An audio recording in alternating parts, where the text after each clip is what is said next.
আসসালামু আলাইকুম এভরিওয়ান। নিহার গল্পের তৃতীয় পার্ট তো চলেন শুরু করা যাক। সেদিন রাতে এভাবেই ছটফট করতে করতে আর ঘুমাতে পারলাম না।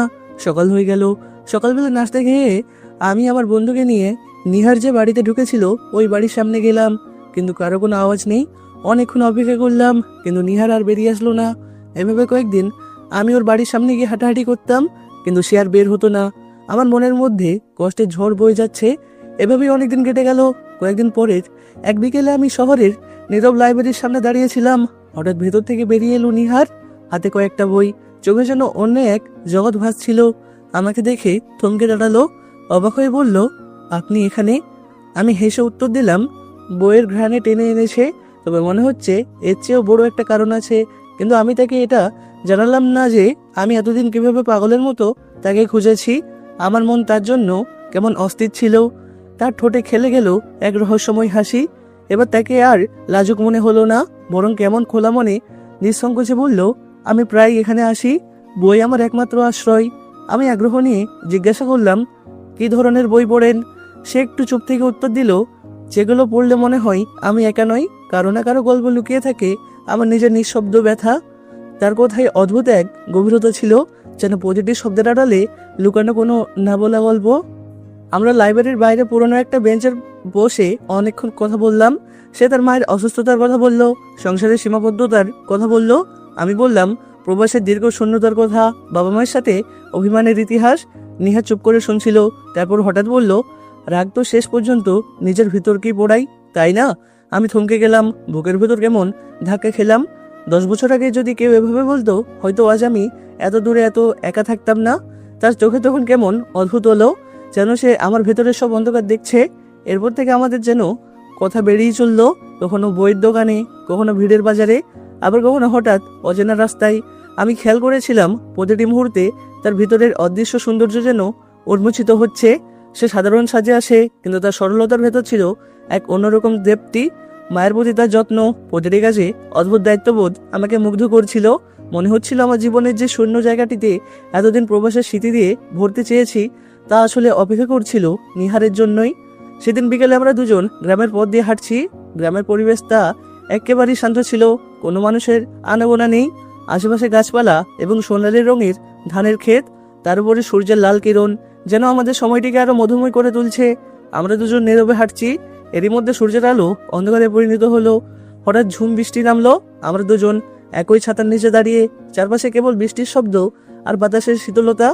মুহূর্তটা এক নিস্তব্ধ ছিল যে আমি না চাইলেও বলে ফেললাম, নিহার, অল্প একদিনের পরিচয়, অথচ মনে হয় বহু বছর ধরে আপনাকে চিনি। যেন আপনি আমার গল্পের অচেনা অধ্যায়, যা আমি হারিয়ে ফেলেছিলাম। সে চুপ করে তাকালো আমার দিকে, চোখে বিস্ময়, ঠোঁটে নীরবতা। তারপর খুব আস্তে বলল, অদ্ভুত ব্যাপার, আমারও তো এইরকম অনুভব করি। সেদিন বৃষ্টির ভেতর দাঁড়িয়ে আমি বুঝেছিলাম আমাদের সম্পর্কটা কেবল কাকতালীয় নয়, এর ভেতরে আছে এক অদৃশ্য রহস্য, হয়তো আল্লাহর অদ্ভুত পরিকল্পনা, যা এখনো পুরোপুরি উন্মোচিত হয়নি। নিহারের সঙ্গে আমার ঘনিষ্ঠতা দিন দিন বেড়ে চলেছে। প্রতিদিনের ছোট ছোট হাসি, মজার কথোপকথন, অপ্রসিত প্রশ্ন, এমনকি একান্তে একে অপরের সঙ্গে নীরবতার সময়, সব মিলিয়ে যেন হৃদয়ের এক অদৃশ্য সেতু গড়ে তুলেছে। প্রতিটি মুহূর্তে এক অচেনা উত্তেজনা, এক অদ্ভুত কোমল আবেগ প্রবেশ করেছে আমাদের মধ্যে। একদিন হঠাৎ মনে হলো নিহারের অসুস্থ মাকে দেখতে যাব। আমার কণ্ঠে এক অদ্ভুত দ্বিধা থাকলেও বললাম, আমি আপনার মাকে দেখতে যাই।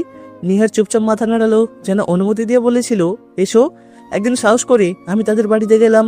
দরজা পেরিয়ে ঘরে ঢোকার মুহূর্তে চোখ আটকে গেল নিহারের মায়ের দিকে। বুক ধুক করে উঠল। এ মুখ আমি চিনি, হুবহু সেই মুখ যেটা আমাদের ঘরের দেওয়ালে টাঙানো ছবিতে বহুবার দেখেছি। হঠাৎ মনে হলো যেন সময় থমকে গেছে, গলায় আটকে গেল শব্দ, নিঃশ্বাস যেন জমে রইল বুকের ভেতরে। চারিদিকে তাকাতে তাকাতেই আমার চোখে পড়ল দেওয়ালে ঝুলে থাকা একটি বড় ছবি। প্রথমে দেখতি বুক হঠাৎ কেঁপে উঠল। ছবির ভেতরে থাকা মুখগুলো চেনা অথচ অচেনা, দূরের অথচ হৃদয়ের কাছের। মনে হলো সেই ছবির দিকে তাকিয়ে আমি যেন এক অদ্ভুত অস্থিরতার মাঝে ঢুকে যাচ্ছি। কণ্ঠ কাঁপতে কাঁপতে আমি জিজ্ঞাসা করলাম, এই ছবিটি কার? নিহারের মা নিঃশব্দে ফেলে ধীরে ধীরে বললেন, এই ছবিটি আমার বোনের পরিবারের। এই কথা বলে সে নিঃশব্দে কান্না শুরু করলো। তার কান্না দেখে আমার আরো কৌতূহল জেগে উঠলো। আমি বললাম, আপনার কি হয়েছে? আমি ছবির কথা বলার সাথে সাথে কেন আপনি কান্না শুরু করে দিলেন? কি এমন কষ্ট লুকিয়ে আছে এই ছবির মধ্যে? তারপর সে কিছুটা কান্না থামিয়ে ধীরে ধীরে বলতে লাগলো, বহু বছর আগে আমার স্বামী আর আমার বোনের স্বামীর মধ্যে বড় এক ঝগড়া হয়েছিল। প্রথমে ছোটখাটো মনোমালিন্য হলেও সময়ের সঙ্গে তা এমন তিক্ততা হয়ে উঠে যে আমাদের সম্পর্ক একেবারেই ছিন্ন হয়ে যায়। আমার স্বামী মারা যাওয়ার পরও আমরা আর এক হতে পারিনি। তার কণ্ঠে ছিল দীর্ঘশ্বাসে ভরা ব্যথা, চোখে জমে থাকা অশ্রুর ধোঁয়া। আমি তখন নির্বাক শ্রোতা, প্রতিটি শব্দ যেন আমার বুকে সুরের মতো বিঁধছিল। ভিতরে ভিতরে আমি জানতাম এই গল্পের প্রতিটি রেখা আমার পরিবারকেও জড়িয়ে আছে। তবুও ঠোঁট শক্ত করে রাখলাম, কিছু বললাম না। হঠাৎ লক্ষ্য করলাম আমার পাশে বসা নিহারের চোখও ছলছল করছে। মায়ের কথাগুলো সে কষ্ট করে শুনেছিল। তার আঙুল কাপে রাখা চামচের গায়ে অন্য মনস্কভাবে আঘাত করছিল, যেন কান্না চেপে রাখার জন্য একটা অজুহাত খুঁজছে। আমি চেয়েছিলাম তার হাতের দিকে, কিন্তু আমি জানতাম এই মুহূর্তে তা করলে হয়তো আমার ভিতরের রহস্য ফাঁস হয়ে যাবে। নাস্তার টেবিলের নীরবতার মাঝে আমরা তিনজন বসেছিলাম। টেবিলে রাখা গরম চায়ের ধোঁয়া যেন অতীতের আড়াল করা স্মৃতিগুলোকে আরো স্পষ্ট করে তুলছে। বাইরের বাগান থেকে ভেসে আসছিল ফুলের গান, জানলা দিয়ে নরম রোদ ঢুকে পড়ছিল, কিন্তু সে সৌন্দর্য ঘরের ভারী পরিবেশকে হালকা করতে পারছিল না। নেহারের মা কত চালিয়ে গেলেন। দূরত্বটা এতই গভীর ছিল যে আমরা আর একে অপরকে কখনো দেখতে যাইনি, কিন্তু ভেতরে ভেতরে আমি এখনো কাঁদি। কত কিছু জমে আছে আমার বুকের ভিতরে, কিন্তু জানি না তারা আজও আমাদের চেনে কিনা। এই মুহূর্তে আমি অনুভব করলাম ভেতরে যেন দুটো পৃথিবী লড়াই করছে। একদিকে আমার মনের আকুতি, সবকিছু খুলে বলি, জানিয়ে দিই যে আমি আসলে সে হারানো পরিবারের সন্তান। আর অন্যদিকে এক ভয়, যদি সত্যটা শুনি সবকিছু ভেঙে যায়, যদি নিহারের চোখে ভালোবাসার পরিবর্তে অবিশ্বাস আর কষ্ট নেমে আসে। চোখ তুলে তাকালাম নিহারের দিকে, তার দৃষ্টি তখনও ছবির দিকে স্থির, ঠোঁট শক্ত করে বন্ধ। আমি বুঝতে পারিলাম তার হৃদয়ে ভরবান্ত। আমি যদি এখন আমার পরিচয় প্রকাশ করি তবে এই মুহূর্তটাই হয়তো ভেঙে যাবে। তাই চুপ করে রইলাম। অনেকক্ষণ ধরে আমরা গল্প করলাম, অথচ প্রতিটি কথার ভেতরে চাপা ছিল অজানা অশ্রু, অজানা বাঁধনের শৃঙ্খল। এরপর আমি ওখান থেকে উঠে বাড়ির দিকে রওনা হলাম। বাড়ি ফেরার পর অনেকক্ষণ মায়ের পাশে বসে গল্প করছিলাম। বাইরে আকাশে তখন বিকেলের আলো হালকা অন্ধকার হয়ে এসেছে। জানলা দিয়ে নীরব বাতাস ভিতরে ঢুকছিল। হঠাৎ বুকের ভেতর জমে থাকা সাহসটুকু একেবারে বের করে জিজ্ঞাসা করলাম, আচ্ছা মা, তোমার কি আর কোনো ভাই বোন নেই? তুমি কি একা? আমার প্রশ্নে মা একেবারে চমকে উঠলেন, চোখের কোণে বিস্ময় ছায়া খেলে গেল। এমন প্রশ্ন হঠাৎ করলে কেন? আমি ধীরে শান্ত স্বরে বললাম, না মা, শুধু জানতে চেয়েছিলাম, আচ্ছা বলো তো, আমাদের ঘরের দেওয়ালে টাঙানো ছবির এই মহিলাটিকে তুমি কেন তার পরিচয় আমাদের থেকে আড়াল করে রেখেছো? আজ আমি সত্যটা জানতে চাই, প্লিজ মা, আমাকে সব কথা বলো। আমার কথাগুলো শুনে মা স্তব্ধ হয়ে গেলেন। চোখে মুখে দ্বিধা, বুকের ভেতর চাপা কষ্ট, যেন দীর্ঘদিন ধরে লুকিয়ে রাখা এক রহস্য হঠাৎ ভেঙে পড়েছে। কিন্তু আমার বারবার অনুরোধের কাছে তিনি আর চুপ থাকতে পারলেন না। আস্তে আস্তে ভারী গলায় সবকিছু খুলে বললেন। নিহারের মায়ের মতোই প্রতিটি খুঁটিনাটি, ঠিক নিহারের মা যা যা বলল আমার মাও সেইগুলাই বলল। তার সেই স্বীকারোক্তি শুনে আমার কোনো সঞ্চয় রইল না। আমি বুঝে গেলাম নিহার আসলে কি হয় আমার, কিন্তু তবুও আমার ভেতরে একটাই সত্য প্রতিধ্বনি হচ্ছিল, আমি তাকে ভালোবাসি। সম্পর্ক যাই হোক না কেন, আমার কাছে ভালোবাসাই সবচেয়ে মূল্যবান। মায়ের বলে শেষ হলে দুজনে কিছুক্ষণ নিস্তব্ধ হয়ে রইলাম। এরপর নীরবতা ভেঙে দিয়ে আমি শ্বাস করে মাকে বললাম, মা, আমি একটি মেয়েকে খুব ভালোবাসি, আমি চাই তাকে বিয়ে করতে। এতে তোমাদের কোনো আপত্তি আছে কি? মা খানিকক্ষণ চুপচাপ বসে রইলেন, তারপর ধীরে ধীরে বললেন, মেয়েটি কেমন? আমরা তাকে দেখতে চাই। পরের দিন আমি নিহারকে জানালাম যে আমার বাবা মা তোমাকে দেখতে চাই, প্লিজ তুমি আমাদের বাড়িতে এসো। এরপর সে রাজি হলে আমি তাকে আমাদের বাড়িতে নিয়ে এলাম। সেই মুহূর্তে নিহার উঠোনে পা রাখলো, বাতাস যেন হঠাৎ থমকে গেল। বাবা মা গভীর বিস্ময় তাকিয়ে রইলেন, নিঃশ্বাস আটকে থাকা দৃষ্টি, চোখে অভিমান আর অদ্ভুত রহস্যের ছায়া। সব মিলিয়ে উঠোনে নেমে এলো নীরবতার এক ভারী আবহ।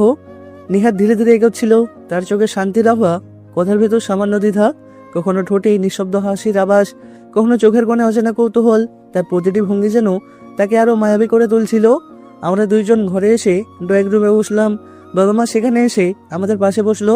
বাবা মা বারবার দেওয়ালের ছবির দিকে তাকাচ্ছিলেন, আবার তাকাচ্ছিলেন নিহারের দিকে, কিন্তু নিহার ছবিটি লক্ষ্য করেনি, যেন ছবি সেই ছোট্ট মেয়েটির সঙ্গে এই তরুণীর অদ্ভুত মিল খুঁজে পাচ্ছিলেন। আস্তে আস্তে কথোপকথন শুরু হলো। তারা তার পরিবারের কথা জানতে চাইলো। নিহার সব খুলে বলতে লাগলো। প্রতিটি শব্দের সাথে বাবা মায়ের চোখে বিস্ময় ঝলক আর গাঢ় হতে লাগলো। হঠাৎ মা চমকে উঠে দাঁড়ালেন, কাঁপা কণ্ঠে বলে উঠলেন, এসব তুমি কি বলছো? তাহলে তুমি কি আমার বোনের মেয়ে? এই কথা বলে মা আবেগে কান্নায় ভেঙে পড়ল এবং নিহারকে তার বুকের সাথে জড়িয়ে ধরে হাওয়া করে কান্না শুরু করলো। এবং নিহারও মায়ের সাথে কান্নায় ভেঙে পড়ল। কিন্তু বাবার অবস্থা ছিল অন্যরকম। এমনভাবে নিহারের দিকে তাকালো, মনে হচ্ছে যেন নিহারের পরিবারের সাথে তার পুরনো সব শত্রুতা আবার নতুন করে জেগে উঠল। তাদের দুই পরিবারের দ্বন্দ্বের কারণে বাবা হয়তো নিহারকে কোনোভাবেই আমার পাশে মানতে পারছে না। যদিও বাবা মুখে কিছু বলছে না, আমি একেবারে নিস্তব্ধ হয়ে রইলাম। কিন্তু বাবার চোখে সবকিছু বলে দিচ্ছে। আসলে এই নিহারের ঘরেও আমার মায়ের ছবি ছিল, কিন্তু তরুণ বয়সে সেই ছবিগুলোর সঙ্গে আজকের বয়স্ক চেহারা মেলাতে না পারাই সে চিনতে পারেনি। বাবা গভীর কণ্ঠে আমাকে বলিলেন, তুই ওর সঙ্গে কিভাবে সম্পর্ক করেছিস, আগে কি জানতিস না ওকে? তখন আমি সব খুলে বললাম। আমাদের প্রথম লেখা, ধীরে ধীরে ভালোবাসার জন্ম নেওয়া, আর তাকে জীবন সঙ্গী হিসেবে পাওয়ার স্বপ্ন। দৃঢ় স্বরে জানালাম, আমি ওকে ছাড়া কাউকে চাই না, যেভাবেই হোক। আমার এই স্বীকারোক্তিতে বাবা মা আরো গম্ভীর চিন্তায় ডুবে গেলেন। চোখে স্পষ্ট অভিমান, দায়িত্ব আর সংশয় ভার। কোনোভাবেই তারা রাজি হচ্ছিলেন না। তারা নিহারকে আমার পাশে কখনোই চাই না। এইদিকে নিহারের চোখে ভয়ের ছায়া। কাঁপা কণ্ঠে সে বলল, আমি এখন বাড়িতে চলে যাই। তার কথায় বুক কেঁপে উঠল আমার। বুঝলাম তার হৃদয়ের ভেতর কতটা কষ্ট জমে আছে। আমারও মনে হচ্ছিল পরিবারের মান অভিমানের জন্য আমাদের ভালোবাসাকে কবর দেওয়া হচ্ছে। মা তাকে থাকার জন্য বারবার জোর করতে লাগলো, কিন্তু সে হয়তো চাচ্ছে না এখানে আর থাকতে। কেনই বা থাকবে?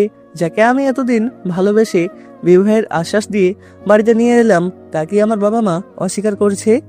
কিন্তু তখন আর কিছু বললাম না, চুপচাপ উঠে ঘর থেকে বেরিয়ে গেলাম। নিহারও অশ্রুসিক্ত চোখে তার বাড়ির পথে রওনা দিল। নিহার তার ঘরে, আমি আমার ঘরে, কিন্তু দুজনের কান্না যেন একই সুরে মিলেমিশে কোথাও হারিয়ে গেল। বালিশ ভিজে উঠল চোখের জলে, অথচ কাউকে দেখানোর মতো সাহস নেই। মোবাইল হাতে নিয়ে নাম্বার ডায়াল করলাম, কিন্তু শেষ মুহূর্তে কেটে দিলাম। নিহার যদি কেঁদে ওঠে, আমি সহ্য করতে পারবো না। অথচ চুপ করে থাকলেও ভেতরে আগুন জ্বলছে। এতটা দূরত্ব চাপিয়ে দেওয়া হয়েছে আমাদের উপর, যেটা আমরা কখনোই চাইনি। ঘরে সবাই যেন স্বাভাবিক, অথচ আমাদের কথা কেউ ভাবছেন না। মুখে কোনো কথা নেই, শুধু ঠান্ডা দৃষ্টি, যেন আমাদের ভালোবাসা কোনো অপরাধ। তাদের এই অবহেলা বুকের ভেতরকে আরো ফাঁকা করে তুলছে। যে ছাদে একদিন দুজনের স্বপ্ন বুনেছিলাম, আজ সেখানেই উঠলই বুক ভারী হয়ে যায়। যে পথ ধরে হাত ধরে হেঁটেছিলাম, সে পথ এখন কাঁটায় ভরে মনে হয়। ওদের স্মৃতি এখন আগে একটা শূন্য খাঁচা, যেখানে আমরা বন্দী। মনে হয় আমরা যেন কোনো বড় ভুল করেছি, কেবল ভালোবেসেছি। কিন্তু সেই ভালোবাসার শাস্তি এভাবে কেন? প্রতিদিন মনে হয় পরিবার আমাদের ভেঙে দিলেও আমরা একে অপরকে ভাঙতে পারছি না। আমরা দুজনে এখন পরাজিত সৈনিক। পরিবারের কাছে হেরে যাচ্ছি, সমাজের কাছে হেরে যাচ্ছি, কিন্তু হৃদয়ের ভেতরে এখনো একে অপরের নাম জ্বলে। এটাই হয়তো আমাদের সবচেয়ে বড় কষ্ট। এরপর থেকে আমি যখনই নিহারের সাথে দেখা করতে চাইতাম, কথা বলতে চাইতাম, কিন্তু সে আমার সাথে কখনো কথা বলতো না। হয়তো সে অনেক অভিমান করেছে, হয়তো তার কাছে মনে হচ্ছে আমি তাকে বাড়িতে নিয়ে অপমান করেছি। এভাবে অনেকদিন চলে গেল। আমি খাওয়া দাওয়া সবকিছু বন্ধ করে দিলাম। আমার কোনো কিছুই ভালো লাগছে না। মনে হচ্ছে যেন আমার পুরো পৃথিবীটাই অন্ধকার। বাবা মা আমাকে অনেকবার বোঝাতে চেয়েছে, কিন্তু আমি কোনোভাবেই তাদের কথা শুনছিলাম না। দিনগুলো কেটে যাচ্ছিল ভারী হয়ে। আমি নিজের সাথে যুদ্ধ করছিলাম। একদিকে নিহারের অভিমান, অন্যদিকে পরিবারের চাপের দেওয়াল। মনে হতো সব ছেড়ে কোথাও চলে যাই, কিন্তু প্রতিবারই মনে পড়তো নিহারের মুখ, তার চোখে জমে থাকা অশ্রু, তার নীরব আর্তনাদ। মাঝে মাঝে মনে হতো সবকিছু ছেড়ে পালিয়ে যাই দূরে কোথাও, অচেনা শহরে, কিংবা আগের মতো প্রবাসে গিয়ে নতুন জীবন শুরু করি, যেন এই অতীতের শৃঙ্খল, অজানা সম্পর্কের গোপন বাঁধন থেকে মুক্তি পাই। কিন্তু যতবারই এই চিন্তা মারা এসেছে, ততবারই চোখের সামনে ভেসে উঠেছে নিহারের মুখ, তার গভীর দৃষ্টি, যেখানে জমে আছে অবত্য যন্ত্রণা, তার ঠোঁটের নীরবতা, যেখানে লুকিয়ে আছে অসংখ্য অশ্রু, তার অবলা আর্তনাদ, যা কখনো উচ্চারণ হয়নি, অথচ আমাদের হৃদয়কে ছিন্নভিন্ন করে দিয়েছে। আমি বুঝতে পারিতাম আমি যদি চলে যাই, তবে সেই চোখের জল চিরদিনের মতো জমে যাবে, নিহারের হাসি চিরকাল নেমে যাবে, আর আমার নিজের জীবনও হয়তো শূন্যতায় ভরে উঠবে, যেখানে শুধু থাকবে অপরাধবোধ আর অনুতাপের কষ্ট। ওদিন সকালে যখন সূর্যের আলো জ্বালা দিয়ে ঘরে ঢুকতো, আমি চোখ বন্ধ করে তার মুখ কল্পনা করতাম। মনে হতো এই আলোই হয়তো নিহারের চোখের জল শুকিয়ে দিতে পারবে, কিন্তু তার অন্তরের যন্ত্রণার ভার কি মুছতে পারবে?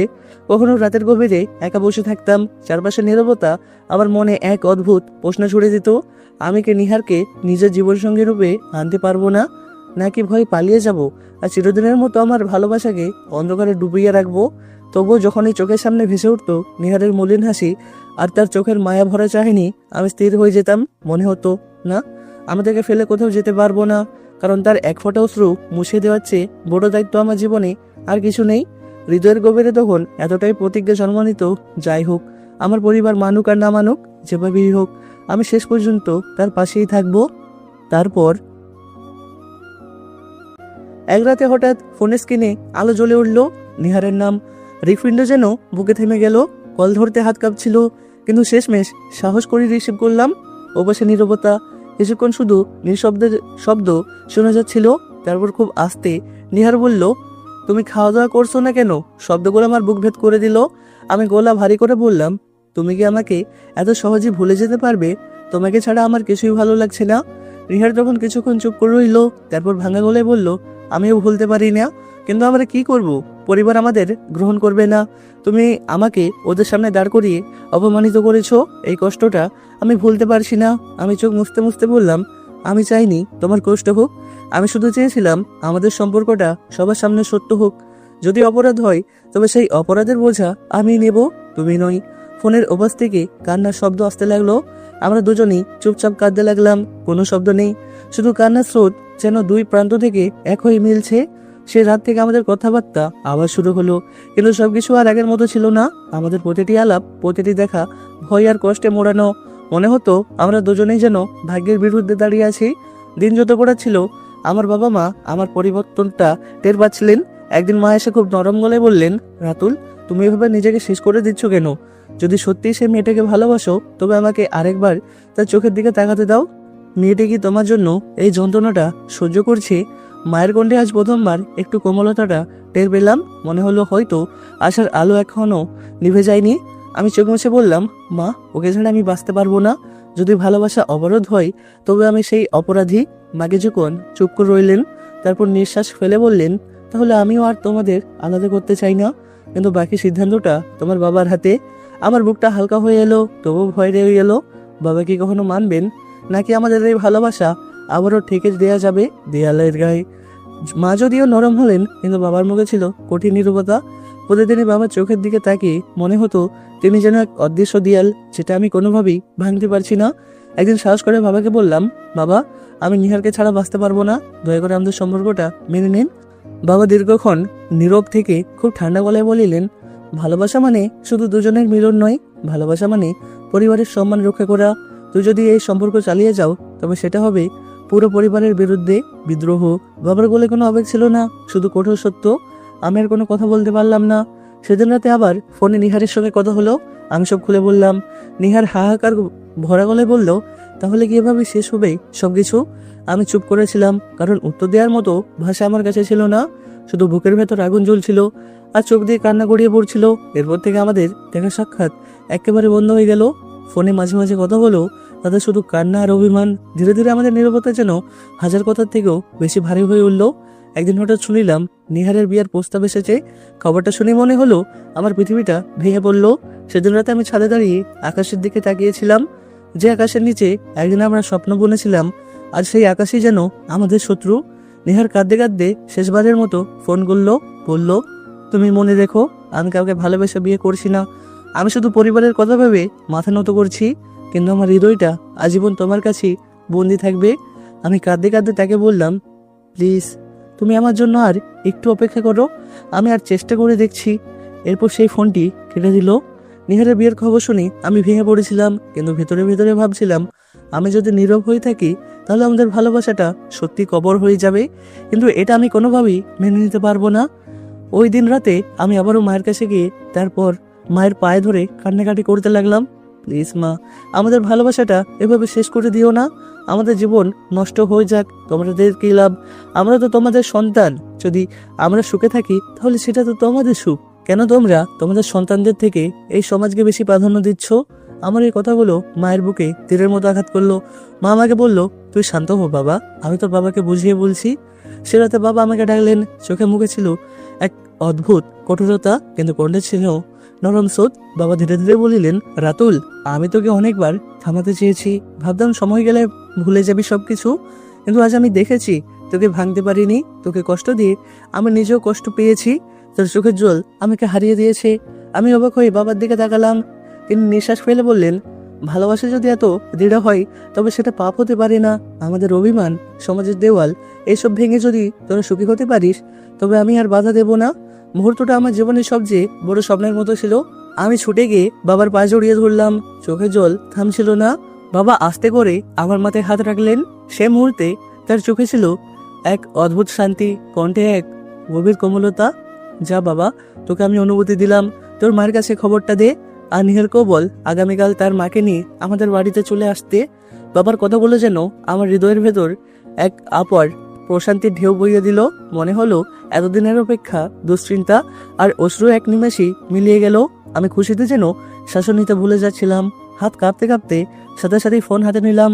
নাম্বার ডায়াল করার সময় বুকের ভেতর যেন ঢাকের শব্দ বেজে উঠছিল। ওপাশ থেকে কল রিসিভ হতেই আমি হাসি চেপে বললাম, খালা, একটা বড় সুখবর আছে। আগামীকাল আপনি আর নিহারকে নিয়ে আমাদের বাড়িতে চলে আসবেন। বাবা মা নিজেরাই আপনাদের আমন্ত্রণ জানিয়েছেন। কথা শুনে প্রথমে তিনি কিছুক্ষণ চুপ করে রইলেন, যেন বিশ্বাসই করতে পারছেন না। তারপর তার কণ্ঠে কেঁপে উঠে বলল আনন্দে, বাবা, তুমি সত্যি বলছো? আল্লাহ আজ যেন আমার দোয়া কবুল করেছেন। আমি মৃদু হেসে বললাম, হ্যাঁ কালা, এটা একেবারেই সত্য। তবে একটা ছোট শর্ত আছে। আপনি দয়া করে নিহারকে কিছু বলবেন না। আমি চাই আগামীকাল ওর মুখে সেই প্রথম বিস্ময় আর আনন্দ নিজের চোখে দেখি। আমি ওকে বড় করে একটা সারপ্রাইজ দিতে চাই। ওপাশ থেকে উচ্ছ্বাস ভরা সম্মতির সুর এলো। আচ্ছা বাবা, আমি কিছুই বলবো না।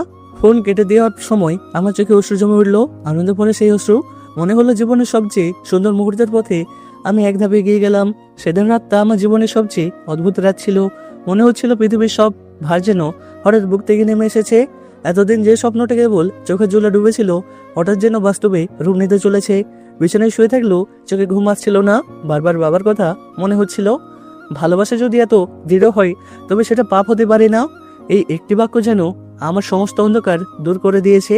চোখ বুঝলেই মনে হচ্ছিল নিহার হাসি মুখে আমার দিকে তাকিয়ে আছে, আর তার চোখে সেই মায়া, সেই স্বস্তি, যেটার জন্য এতদিন আমরা কেঁদেছি, লড়েছি।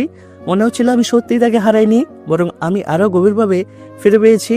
হঠাৎ ছাদের দিকে তাকালাম, যে ছাদে গিয়ে একদিন আমরা দুজন একা একা মিলে কাঁদতাম, অপূর্ণত স্বপ্ন আঁকতাম। আর সেই ছাদ আমাকে ভিন্নভাবে ডাকছিল, যেন বলছিল, তোমাদের ভালোবাসা ব্যর্থ হয়নি, জয়ী হয়েছে। চোখ ভিজে উঠছিল আনন্দের জলে। একেবারে কান্না দুঃখের নয়, এটা ছিল শান্তির কান্না, পূর্ণতার কান্না। মনে হচ্ছিল সারা পৃথিবী আমাকে নতুনভাবে বরণ করে নিচ্ছে।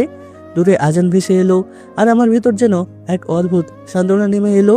আমি হাত তুলে আল্লাহকে ধন্যবাদ দিলাম, যে ভালোবাসাকে তুমি হালাল করেছো তারই অনুমতি দিলেন আমার বাবা।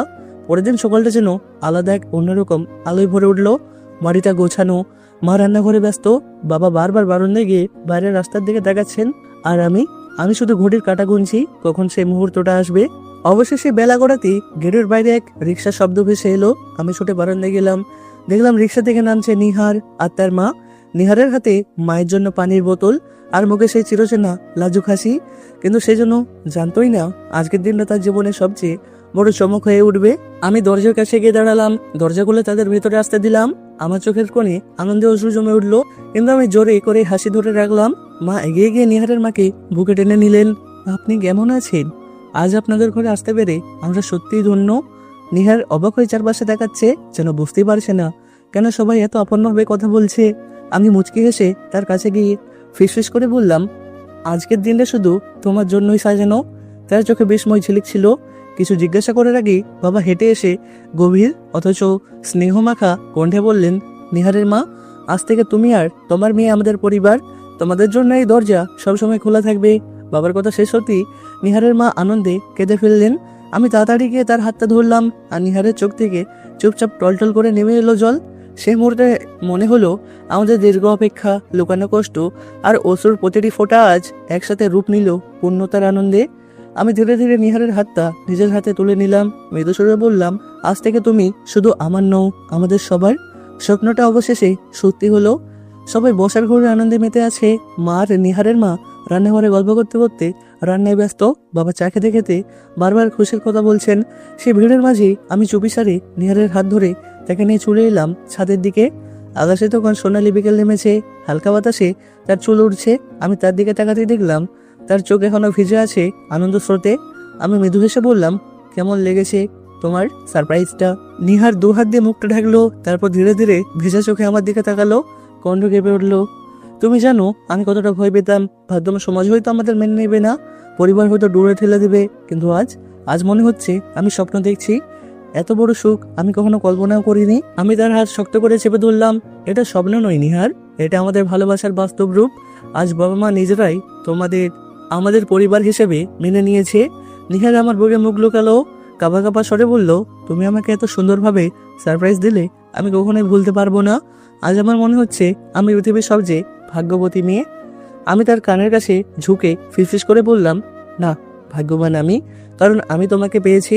হালকা বাতাসে আকাশটা যেন আরো উজ্জ্বল হয়ে উঠল, আমাদের নীরবতা ভরে উঠল ভালোবাসার উষ্ণতায়, যেন চারপাশের পৃথিবীও আমাদের সঙ্গে আনন্দ ভাগ করে নিচ্ছে। সে মুহূর্তে আমি জানতাম আমাদের জীবনের নতুন অধ্যায় শুরু হয়ে গেছে। সন্ধ্যা ঘনিয়ে এলো, পুরো বাড়িটা যেন আলোর উৎসবে সাজানো। মোমবাতির নরম আলো আর রান্নাঘর থেকে ভেসে আসা সুগন্ধ যেন মনকে আরো উষ্ণ করে তুলছে। ডাইনিং টেবিলে ভরে উঠল নানা পদে। মা নিজের হাতে রান্না করা বিরিয়ানি, মাংস, পোলাও, মাছের ঝোল সবকিছু সাজিয়ে রাখলেন। নিহারের মা লাজুক হেসে বললেন, আহা, এত কষ্ট করলেন কেন আপা? আমাদের জন্য এত আয়োজন। মা তার হাত চেপে ধরে জবাব দিলেন, আপা, আজ থেকে আপনি শুধু অতিথি নন, আমাদের পরিবারের অংশ। আপনাদের জন্য এই আয়োজন খুব ছোটই। টেবিলের চারপাশে সবাই বসলো। বাবা মাথা নত করে দোয়া পড়লেন, আল্লাহ আমাদের এই মিলনকে হেফাজত করুন, আমাদের সন্তানদের জন্য সুখ শান্তি দিন। তারপর শুরু হলো খাবার। আমি লক্ষ্য করলাম নিহার বারবার মায়ের দিকে তাকিয়ে লাজুক হাসছে। তার মাও দীর্ঘদিন দুঃখ ভুলে আনন্দ ভরে উঠেছেন।